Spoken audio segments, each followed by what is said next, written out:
সুতোপারকরণ চ্যানেলে আপনাদের সবাইকে স্বাগত ও অভিনন্দন। লোকনাথ বাবার যে ছবি আমরা মন্দিরে বা প্রায় প্রত্যেক বাড়িতেই দেখে থাকি, এই ছবিটির উৎস সম্বন্ধে যদি জানতে হয় তাহলে ফিরে যেতে হবে সুদূর ইতিহাসে। এই ছবিটির একটি ইতিহাস রয়েছে, তাহলে চলুন আজকে জেনে নেওয়া যাক সেই ইতিহাস সম্পর্কে।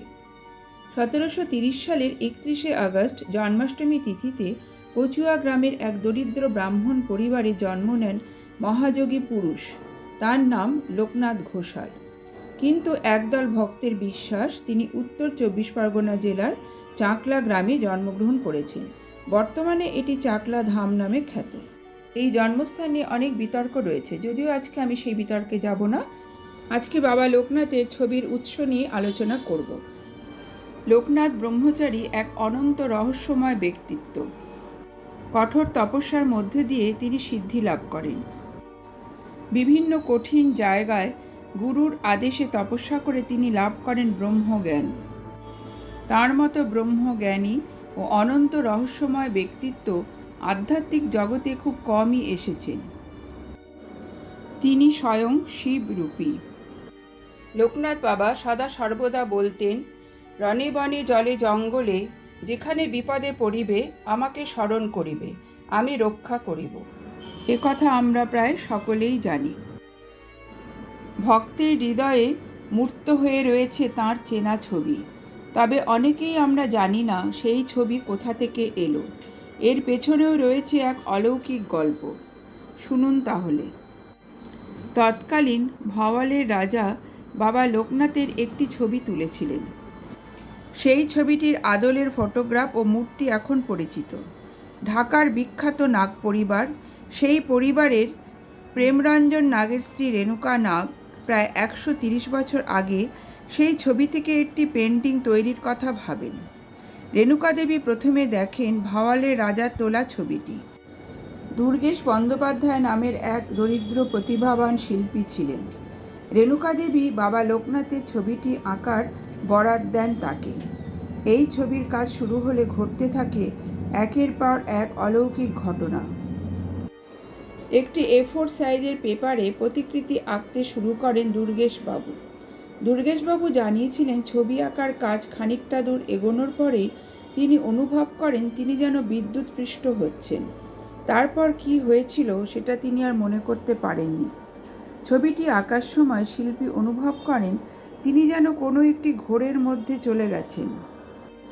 সেই অবস্থাতেই দুরন্ত গতিতে শিল্পীর হাত থেমে থাকে না। একটি A4 সাইজের পেপারে আঁকা হয় লোকনাথ বাবার মুখ। অন্যান্য অঙ্গগুলি আলাদা A4 সাইজের পেপারে এঁকে জোড়া হবে বলে ঠিক করা হয়। ঠিক করেন সবশেষে আঁকবেন বাবার চোখের ছবি। চোখের ছবি আঁকতে গিয়ে দুর্গেশবাবু অনুভব করেন তিনি যে ঘোরের মধ্যে অন্যান্য অংশগুলি এঁকেছেন তা যেন আর নেই।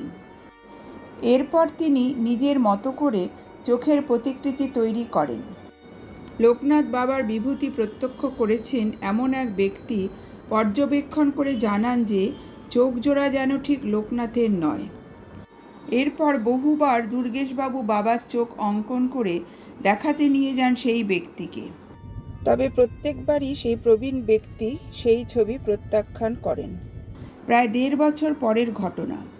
ঢাকায় বুড়িগঙ্গার ধারে একটি শীতের রাতে যখন ঘুরে বেড়াচ্ছিলেন দুর্গেশবাবু, সেই সময় তিনি দেখেন তার সামনে কেউ দাঁড়িয়ে রয়েছে। তিনি প্রত্যক্ষ করেন মুখ ঢাকা এক দীর্ঘ দেহের মানব তার সামনে অবতীর্ণ হয়েছেন। যখন সেই মানবটি তার মুখের ঢাকা সরান তখন দুর্গেশবাবু দেখেন তীব্র আলোক জ্যোতি। দুর্গেশবাবুর সামনে অবতীর্ণ হয়েছেন বাবা লোকনাথ। এরপর জ্ঞান হারান দুর্গেশবাবু। জ্ঞান ফিরে আসার পর তিনি ছুটে আসেন নাগবাড়িতে।